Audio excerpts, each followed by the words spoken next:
ते पण आपण शाळेत येतो किंवा दैनंदिन सुट्टी जरी असेल घरी वावरतो वगैरे या गोष्टी असतील, आपल्या चेहऱ्यावर असं एक विशिष्ट प्रकारचं हास्य असतं, स्मित हास्य असेल, आज काय असं आनंदी असतो आपण. परंतु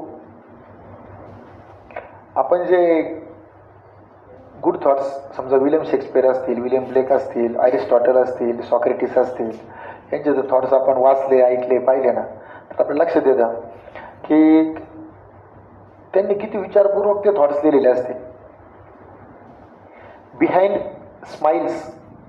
smiles everyone is going through personal struggles we know nothing about. आणि सत्य आहे, तुम्हाला सांगतो, आपल्या चेहऱ्यावर हास्य असतं, उमेद असते, सगळं असतं, आनंद असतो.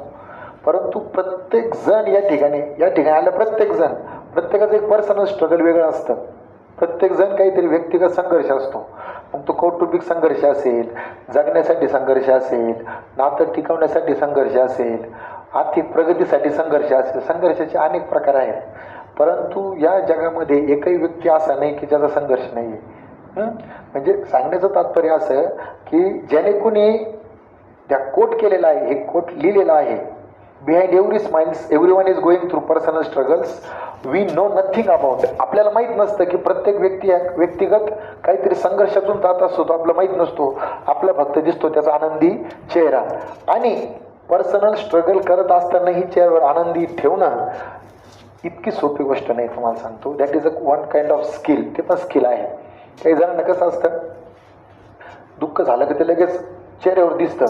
ते दिसून न देणं हे स्किल आहे एक.